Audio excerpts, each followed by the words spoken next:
In the day's other news, Republicans in the U.S. Senate blocked debate on a bipartisan infrastructure plan.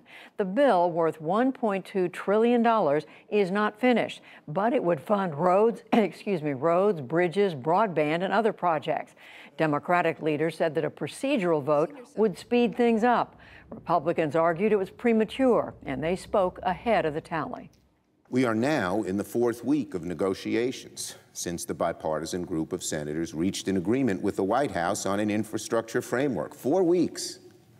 According to the negotiators, spurred on by this vote this afternoon, they are close to finalizing their product.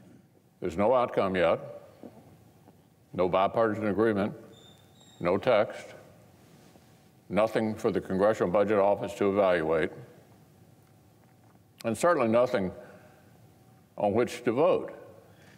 Not yet. Negotiators say the bill could be ready by early next week, and there could be another vote then.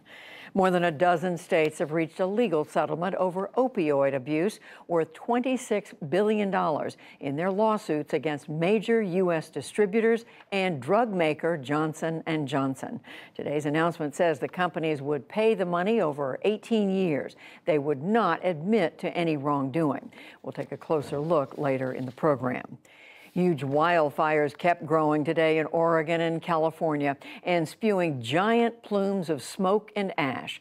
The Bootleg fire in southern Oregon is now half the size of Rhode Island.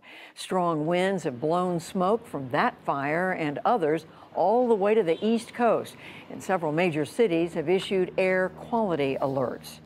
In central China, the death toll rose to at least 25 in catastrophic flooding. Chinese troops blasted open a dam west of hard-hit Zhengzhou, hoping to lower water levels.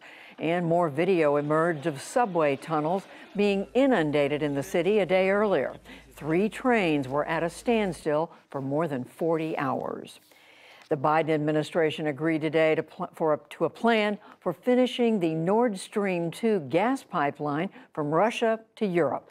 Previous U.S. administration had argued that it would give Moscow control of European energy supplies.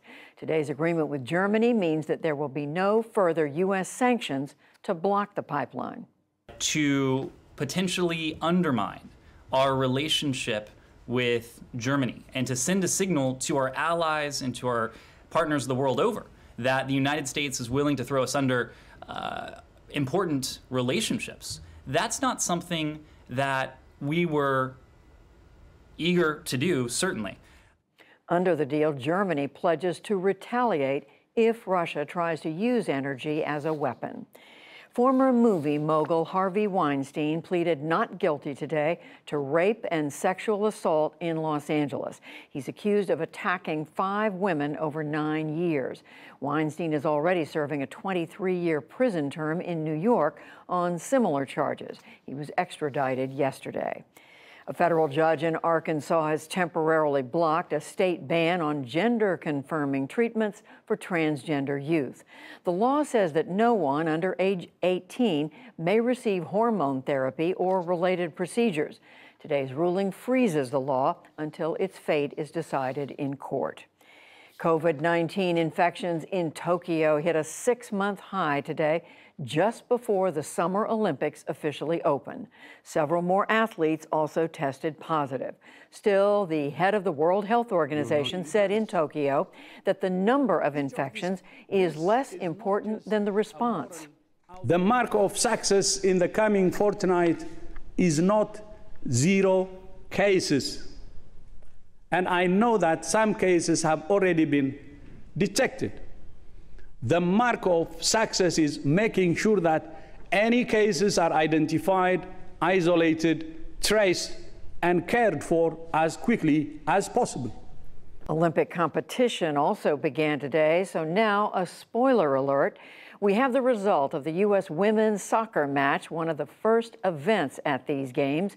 The top-ranked Americans were upset by Sweden in their opening match. That ends a 44-game unbeaten run for the U.S. team. They'll try to rebound on Saturday against New Zealand. On Wall Street, corporate earnings reports pushed stock prices higher. The Dow Jones Industrial Average gained 286 points to close at 34,798. The Nasdaq rose 133 points. The S&P 500 added 35. And a first for Major League Baseball. An all-female announcing crew worked a game last night. Baltimore Orioles play-by-play announcer Melanie Newman and MLB analyst Sarah Langs called a game between Baltimore and Tampa Bay. They were joined by 3 female colleagues. Hooray! Still to come on the NewsHour, a critical legal settlement from major drug companies for their role in the opioid crisis. We preview the next global climate meeting and the goals that must be met. A summer camp aims to maintain connections between daughters and their incarcerated mothers, plus much more.